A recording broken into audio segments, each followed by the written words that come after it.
Hello, and welcome to day 4 of our book review on the Gottmans book, The Love Prescription, 7 Days to More Intimacy, Kindness, and Joy. Right on. Glad you're here. Glad we're trucking along. This is day 4, week 4, which means we're still about 4 weeks out from our wedding day. Yeah, about 4 weeks, yeah. Yay! Exciting. We're loving each other as we're learning to love and talk about it. So day 4, the chapter title is Give a Real Compliment. And if you watched last week's video about gratitude, it was this notion of like curating a spirit of gratitude or an attitude of gratitude. This is about actually creating this lens of affirmation or appreciation for your partner.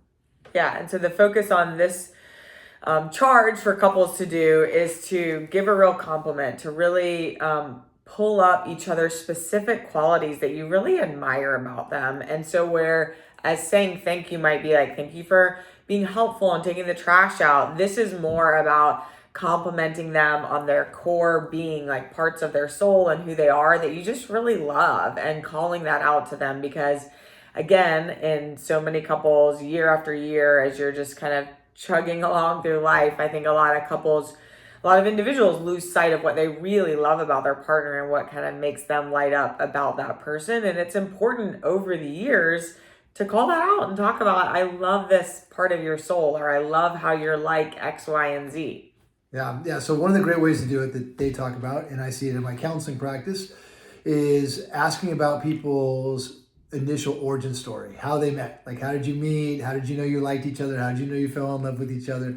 Because those are the times in life that we are truly just dopamine high. We're super high on this radical chemical called dopamine. So we're seeing the highest and best version of the other person, which is very attractive to us. We're drawn to those aspects of who they are. So when we talk about how we met each other, or what we kind of experienced in the courtship or falling in love and liking one another early on, we're literally focused on those traits that just seem so profoundly admirable. I just love how she did this. I love how she carried herself in this way. I love how we just talked for hours on it. It just felt so natural and free-flowing. So we identify those traits that we just genuinely admired, appreciated, and loved. That's that idea of really curating that sense of liking them, figuring out that sort of that sort of feeling of appreciation through the lens in which you see your partner.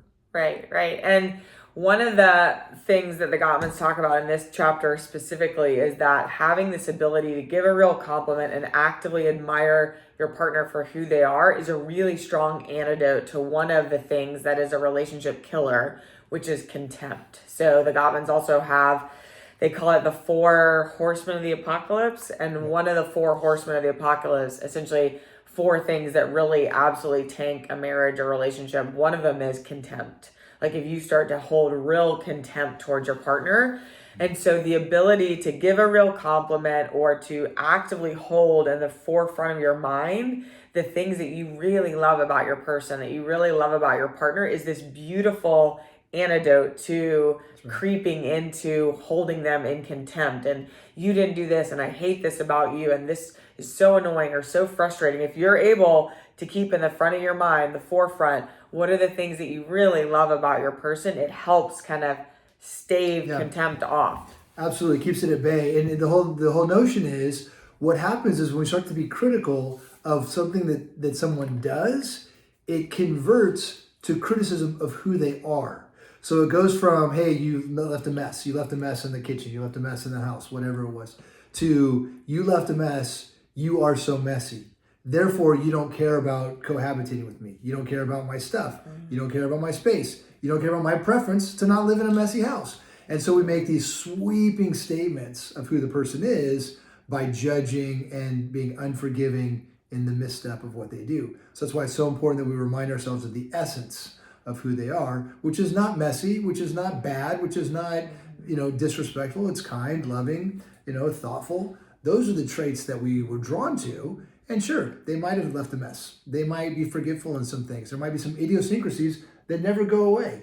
But it doesn't mean that person is an inconsiderate, unloving person. So we have to fight off that temptation to avoid the contempt that you were talking about. Right. And another thing that they talk about in this chapter is intent versus impact. And so Mark spoke to that just a little bit in what he was sharing right now about when you say certain things, it can actually have a much bigger impact than you intended if you're criticizing or being critical. And so they talk about people who think about what their impact is going to be on their person versus the intent of saying certain things. Couples who had a better awareness of this were sort of more kind, they were gentler, they were able to still hold their partner in admiration if they had a real kind of acute awareness of intent versus impact. Yeah. I'll never forget, I was working with this couple and they were in my office frustrated with each other. And I said, well, what was the fight about? They told me about the fight. And it was a situation that he was out at the barbecue grill grilling and he ran out of tank. The gas ran out of gas for the propane for the tank. And he said, oh, honey, the gas ran out. And he was kind of annoyed that the gas ran out. And she said, did you check to see if there was another one? And that's a simple question. It's a fair question. But in his brain, what he heard is, she thinks I'm an idiot. She thinks I'm an idiot. So her intent was just inquiry. Have you checked so we can cook the meat and we can have a nice night? His interpretation or the impact on that seemingly benign interaction was, she's critical of me. She thinks I'm an idiot. Of course I checked for the other tank. Obviously I would do that. And so that spun them into a, pretty significant blowout out of a misinterpretation or a difference between the intent and the impact. So a lot of times when we find ourselves having a spiked fight reaction, we should check ourselves and say, is that what my spouse meant? Is that what she meant? Yeah. Does she think I'm an idiot? Does she think I'm a jerk? Well, no. I mean, yeah, I might have made a mistake, but they don't despise me. So there must be a disconnect there. And if we can have that dialogue with ourselves or with each other and say, hey, when you said that, my brain thought you were thinking I'm an idiot. You don't think I'm an idiot, do you? Okay, maybe that's too direct of a question. But point being, it's just like, if we can clear that up and clarify, I'm so sorry. I hear you saying that when I said it, it made that impact. That was not my intent. I am sorry that, and have a spirit of apology and sort of, repair as soon as possible. I'm sorry that messed us up and went down a different direction. I totally want to get it right and correct that right away. Yeah.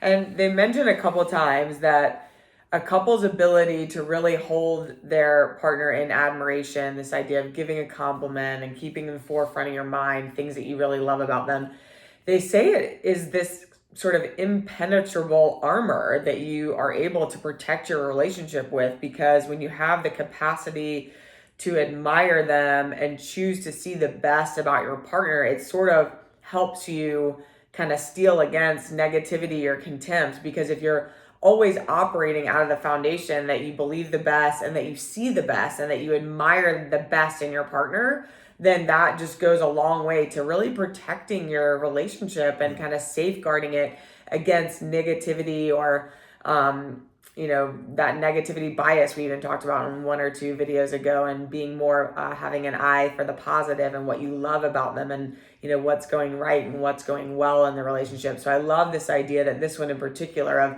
give a real compliment, keep in the forefront of your mind what you love about your partner actually becomes this armor for your relationship that really protects you to not get into a slippery slope of a bad place of negativity, and then you quickly spiral into contempt and places that you might not be able to come back from. Yeah. And that this sort of is congruent with the theme throughout this book about your mindset. And this is one of the reasons I think we like this book so much.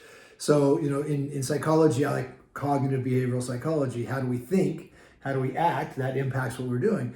Anna, you're just a superstar on positivity, on just kind of mindfulness, on just like, thinking and creating your reality.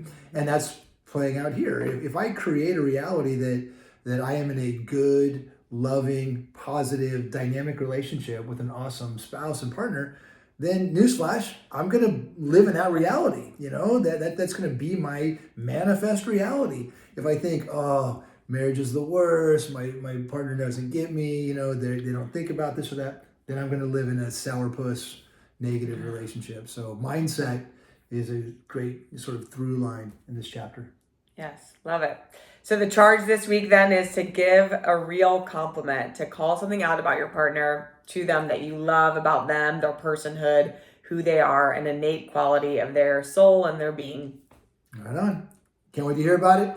Like we always say, or we're supposed to say, I guess, hit the old subscribe button, comment below, let us know the true compliment that you're able to give to your spouse or partner, and we'd love to see you next time. Thanks a lot.